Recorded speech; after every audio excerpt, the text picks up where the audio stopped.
Well, that endorsement didn't work out like they thought it would. That's why I'm voting for Kamala Harris. She helped lead the most significant.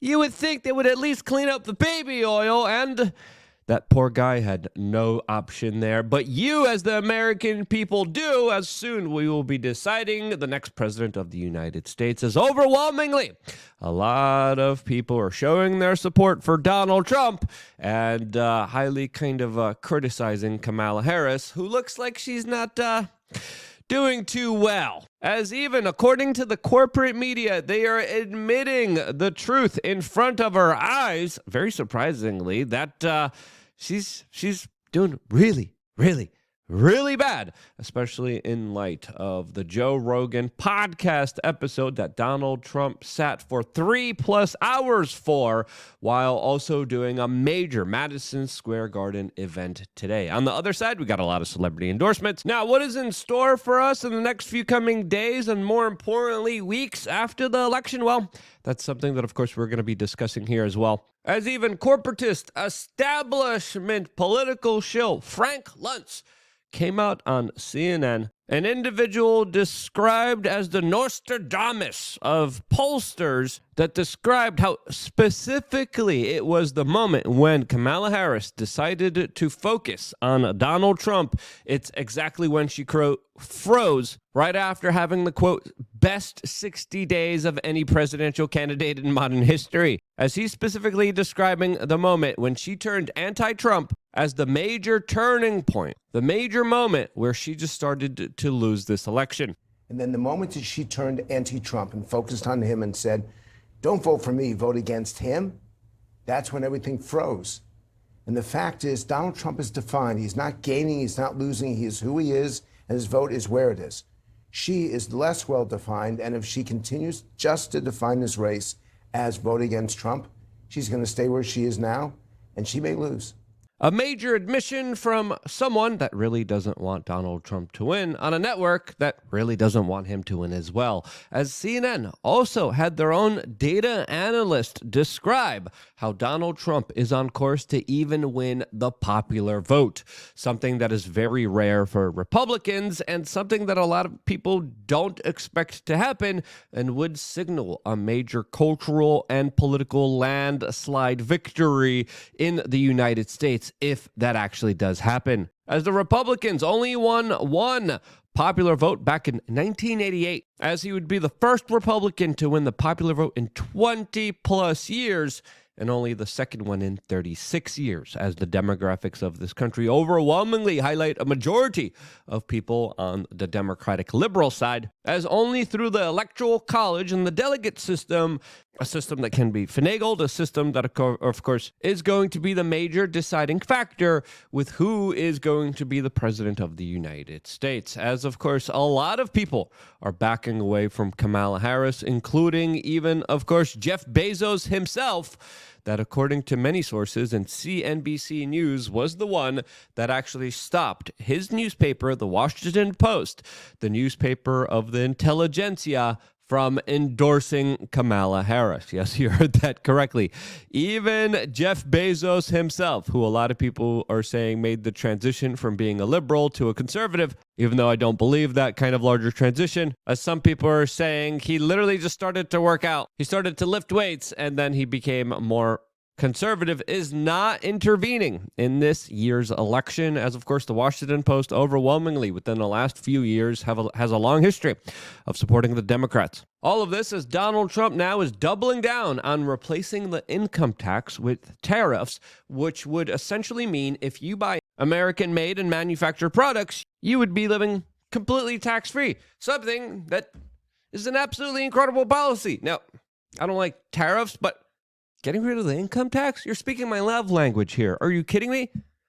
As he was asked about this directly from Joe Rogan, and he responded immediately, as there was rumors about this before the interview, and then him releasing it and doubling down and admitting it was a major big deal. Did you just float out the idea of getting rid of income taxes and replacing it with tariffs? Well, okay. Were you serious about that? Yeah, sure. But why not? Because ready? Our country was the richest relatively in the 1880s and 1890s. a president who was assassinated named McKinley. He was the tariff king. He spoke beautifully of tariffs. His language was really beautiful. We will not allow the enemy to come in and take our jobs and take our factories and take our workers and take our families unless they pay a big price. And the big price is tariffs. And he'd speak like that, but he was right. And then around in the early 1900s, they switched over stupidly to, frankly, an income tax. And you know why? Because countries were putting a lot of pressure on America. We don't want to pay tariffs. Please don't. They, believe me, they control our politicians. And abolishing the income tax? Yeah, please. We need less theft in our life here, as of course this interview went on for 3+ hours. A very powerful interview that in the making of this video, just 1 day after being released, has garnered 27.9 million views and is expected to be one of the biggest podcast episodes ever. As of course, this 3-hour meeting was absolutely incredible to see.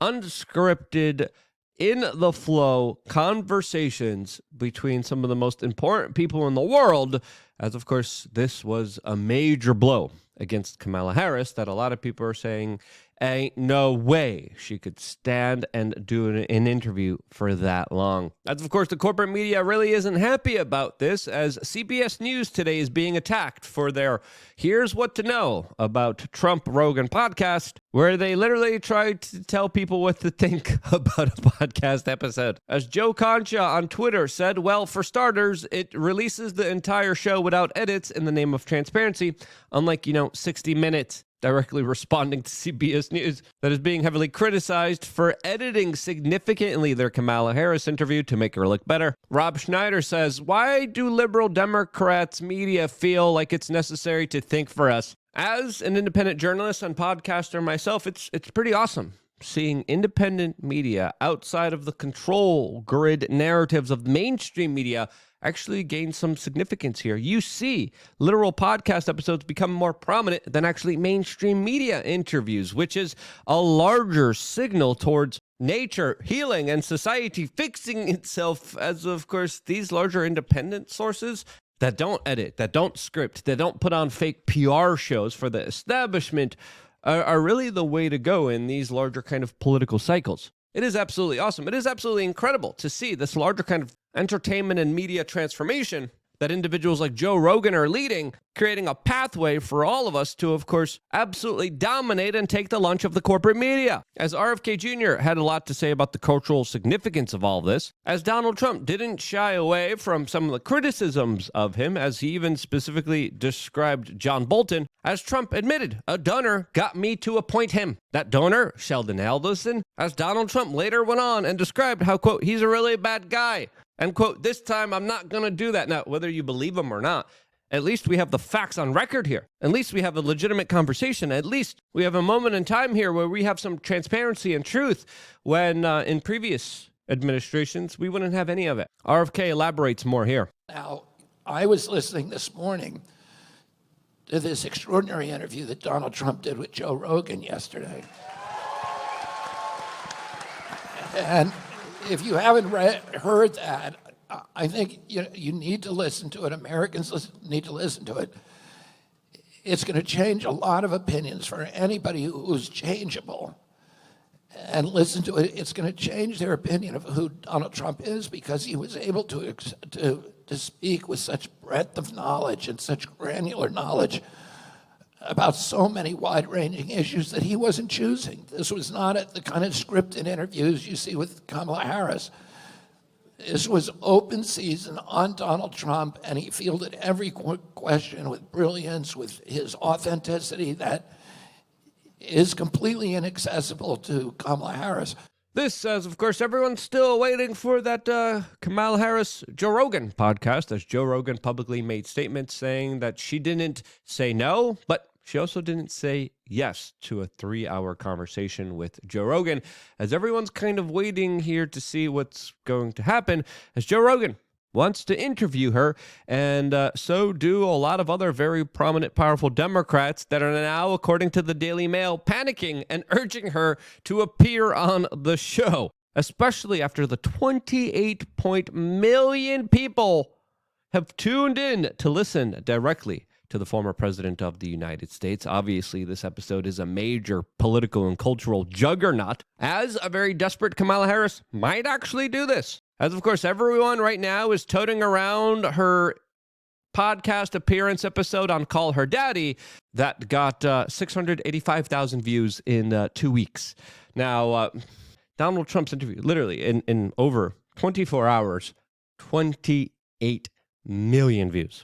Kamala Harris on a podcast episode that the corporate media can't stop talking about.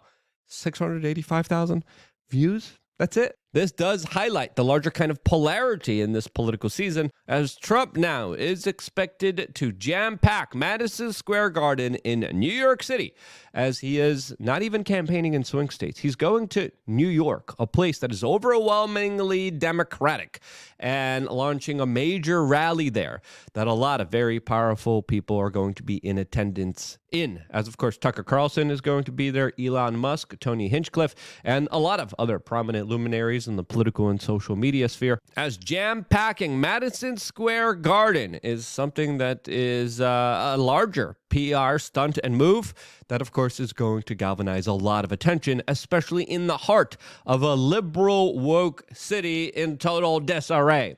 The total disarray part is just my own extrapolation. As a former New Yorker, this is absolutely fascinating and interesting to see, as it's also important to note here that we are still not out of the woods yet, and there's a lot of insanity here that could come our way at any moment, at any time. As, of course, a lot of people expect Donald Trump to come in there and everything's going to be fine and everything's going to be smooth in between November 5th and January 6th. As, of course, a lot of very prominent people who are going to be held accountable, who are going to be called out, who are going to face criminal charges, will do everything they can in order to, of course, not to do that. As there are some larger dangers in our society that Mike Pence specifically highlighted on the latest episode that he recently did with Tim Pool. So is your sense that on, say, January 20th, if Trump does win clearly in the election, is your sense that on January 20th, Trump will be inaugurated or no? This period between November 5th and January 6th is going to be extremely intense. If Trump wins, my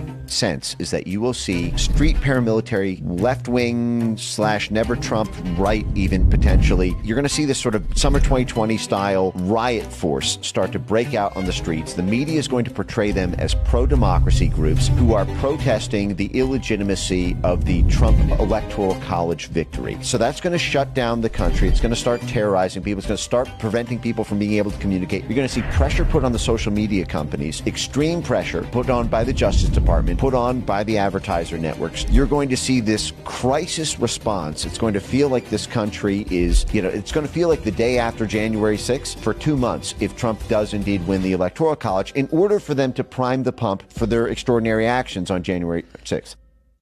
Yep, and that's something that, of course, we've been talking about here on this particular YouTube channel for a while. We just had Mike Pence here in studio for a larger podcast episode. You could see clips on that on this particular YouTube channel, and that's the larger kind of situation that we're involved in, as we kept reminding people, hey, even if you win November 5th, the craziness, it's not going to end. It's only going to increase and get more hyperbolic, more insane from here, as, of course, we're seeing a lot of very heated rhetoric from the left, specifically going after Donald Trump, comparing him to the leader of Germany in the 1930s, as the Biden-Harris administration keeps talking about how he's going to be an authoritarian, he's going to be a fascist, when in reality, the Biden-Harris regime just expanded domestic military authority to include lethal force against Americans. This, as the Department of Defense now has the power to step in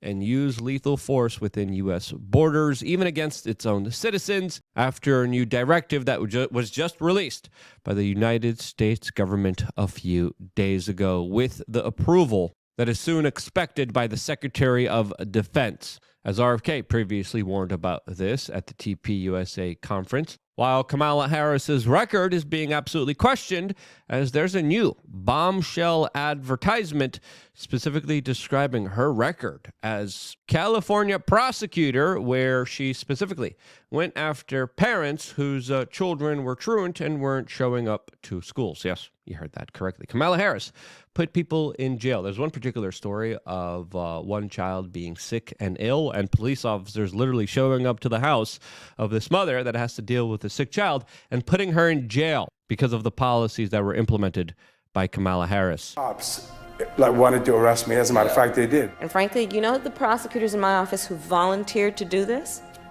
My homicide prosecutors, my gang prosecutors. And they went over there and I said, when you go over there, look really mean. She had me arrested and prosecuted because my handicapped daughter was sick in the hospital and had missed some days of school. I learned that with the swipe of my pen, I could charge someone with the lowest level offense. That person could be arrested, they could lose time from work, and their family maybe lose their job. They'd have to come out of their own pocket to help hire a lawyer. They'd lose standing in their community. I lost my job and couldn't pay rent, and we got evicted. Yeah, absolute government tyrannical evil. But what did you expect from Kamala Harris that literally previously described the need to lower the Earth's population? When we invest in clean energy and electric vehicles and reduce population, more of our children can breathe clean air and drink clean water. Yeah, how are you going to reduce the population there? As of course, now we understand why Bill Gates is giving her tens of millions of dollars to her super PACs and political campaigns here. As of course, he also believes that there's too many people in this world when, of course, scientifically speaking, a lot of it is mumbo jumbo, a lot of it is made up, and a lot of it goes back and stems from eugenics and the larger science of population control that, of course, has been pioneered by a lot of elitist eugenicists that want to see less people in this earth.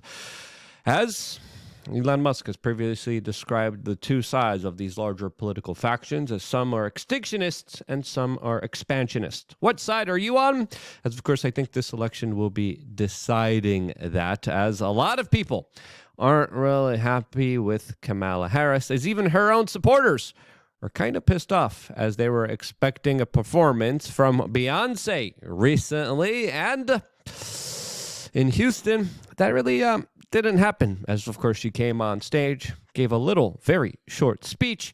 According to some reports, she was paid multi-millions of dollars in order to do so, as a lot of the crowd was kind of left stunned here, asking, where's my Beyonce concert?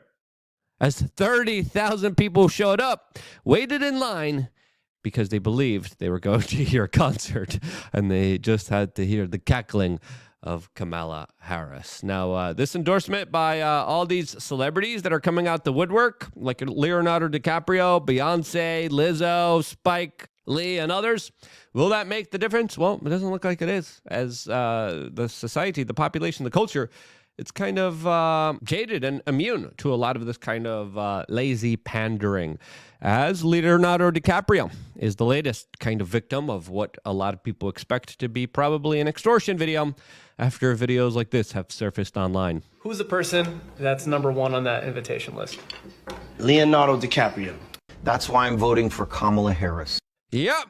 As of course, that's how politics, that's how Hollywood, that's how a lot of the bigger kind of entertainment industries are run, through, of course, extortion and blackmail. As another P. Diddy friend actually is coming out and saying something rational, as New York City Mayor Eric Adams came out and actually defended Donald Trump from a lot of the people in the corporate media calling him a fascist, saying, hey guys, you guys should dial down the temperature here. And I absolutely agree with that, as that's an argument that I've made myself, highlighting how there's a lot of people that are trying to get people more anxious, more angry, more riled up in order to create more chaos and sow division in our society. So shouts out to Mayor Eric Adams, who is also being prosecuted by the state and facing some very serious federal charges. As the Democrats are left to not just celebrity endorsements, but really weird kind of videos as they're hinting at how Republicans will stop them from watching